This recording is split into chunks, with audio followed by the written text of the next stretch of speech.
मनाली का नाम सुनते ही हमारे मन में बर्फ से ढकी पहाड़ियाँ, खूबसूरत लकड़ी के घर और मनमोहक प्राकृतिक दृश्य उभर आते हैं।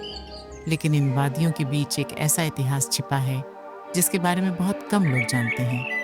कहा जाता है कि एक समय ऐसा था जब मनाली में न शहर थे, न पर्यटकों की भीड़। चारों ओर केवल घने देवदार के जंगल फैले हुए थे। उन्हीं जंगलों में एक शक्तिशाली राक्षस का निवास था जिसका नाम था हिडिंबा। लोग उसके भय से जंगलों का रुख तक नहीं करते थे।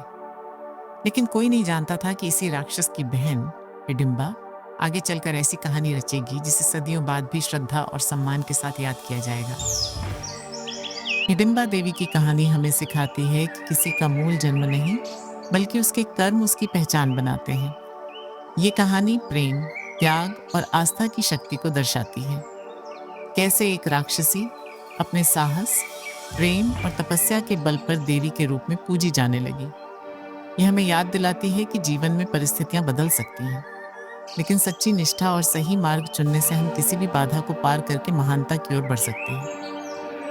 कहा जाता है कि आज भी कुल्लू के देवताओं की सबसे बड़ी सभा में हिडिंबा देवी का विशेष स्थान है। महाभारत काल, जब पांडव लाक्षागृह से बचकर अज्ञातवास में भटक रहे थे, तब वे इन घने जंगलों तक पहुंचे। लेकिन उन्हें नहीं पता था कि ये जंगल किसी साधारण मनुष्य का नहीं, बल्कि शक्तिशाली राक्षस हिडिंब का क्षेत्र था। हिडिंब ने अपनी बहन हिडिंबा को आदेश दिया, जाओ, उन यात्रियों को पकड़कर मेरे सामने लाओ। लेकिन जब हिडिंबा ने भीम को देखा, कुछ ऐसा हुआ जिसकी किसी ने कल्पना भी नहीं की थी। जिस हृदय में वर्षों से क्रोध और हिंसा थी, वहां पहली बार प्रेम ने जन्म लिया। एक ओर भाई का आदेश, दूसरी ओर हृदय की पुकार, और यहीं से शुरू हुआ वो संघर्ष जिसने इतिहास बदल दिया। जब हिडिंब को अपनी बहन की सच्चाई पता चली, तो उसका क्रोध पूरे जंगल में आग की तरह फैल गया। कहा जाता है कि देवदार के इन्हीं जंगलों में भीम और हिडिंब के बीच ऐसा युद्ध हुआ कि धरती तक कांप उठी।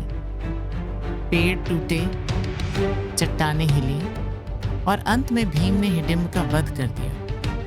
लेकिन ये जीत केवल एक युद्ध की जीत नहीं थी, ये प्रेम की जीत थी।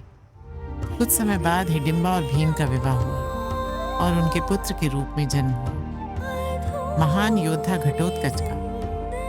वही घटोत्कच जिसने महाभारत युद्ध में अपने प्राण देकर पांडवों को बचाया।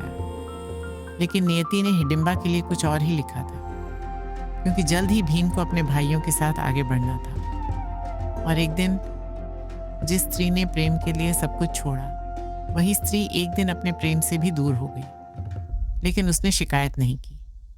उसने संसार से मुंह मोड़ लिया और इन पहाड़ों की गुफाओं में जाकर तपस्या शुरू कर दी। दिन बीते, साल बीते, दशक बीत गए, और धीरे धीरे हिडिंबा का नाम एक राक्षसी के रूप में नहीं, बल्कि एक तपस्विनी के रूप में लिया जाने लगा। कहा जाता है कि उनकी तपस्या इतनी कठोर थी कि देवताओं ने स्वयं उन्हें आशीर्वाद दिया। वो अब केवल हिडिंबा नहीं रही, वो देवी हिडिंबा बन चुकी थी। एक ऐसी देवी जिन्हें आज भी कुल्लू और मनाली के लोग अपनी रक्षक मानते हैं। आज भी बड़े उत्सवों और महत्वपूर्ण अवसरों पर सबसे पहले हिडिंबा देवी का आशीर्वाद लिया जाता है। कहते हैं देवियां कभी जन्म नहीं लेती, वे प्रकट होती हैं।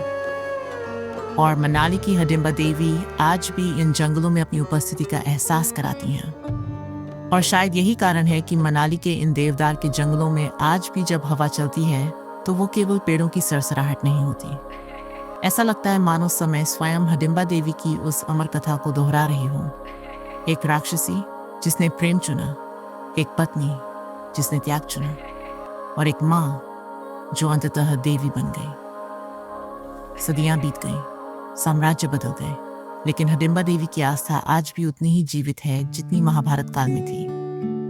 और शायद इसी वजह से मनाली का यह मंदिर केवल पत्थरों और लकड़ियों से बना एक ढांचा नहीं, बल्कि विश्वास, प्रेम और दिव्यता की एक जीवित कहानी है।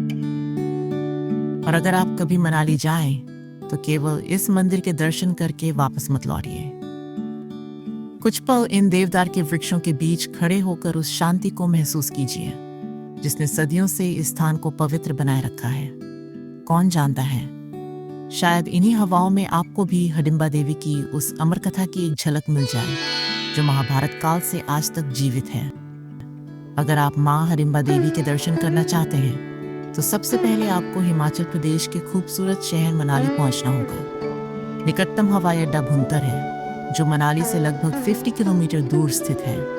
रेल मार्ग से आने वाले यात्री चंडीगढ़, ऊना या पठानकोट तक पहुंचकर सड़क मार्ग से मनाली आ सकते हैं। दिल्ली, चंडीगढ़ और हिमाचल के कई शहरों से मनाली के लिए नियमित वोल्वो और सरकारी बस सेवाएं भी उपलब्ध हैं। मनाली पहुंचने के बाद मां हडिम्बा देवी का मंदिर शहर के प्रसिद्ध देवदार वन क्षेत्र में स्थित है और मॉल रोड से केवल कुछ ही मिनटों की दूरी पर है।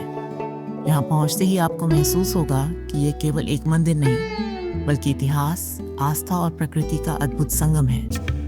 और अगर आप कभी मनाली के इन जंगलों में आए तो एक बार अपनी आंखें बंद करके इस वातावरण को महसूस कीजिए। शायद आपको केवल हवा की आवाज न सुनाई दे, बल्कि उस कथा की गूंज भी सुनाई दे, जिसने एक राक्षसी को देवी बना दिया। जय मां हडिम्बा देवी।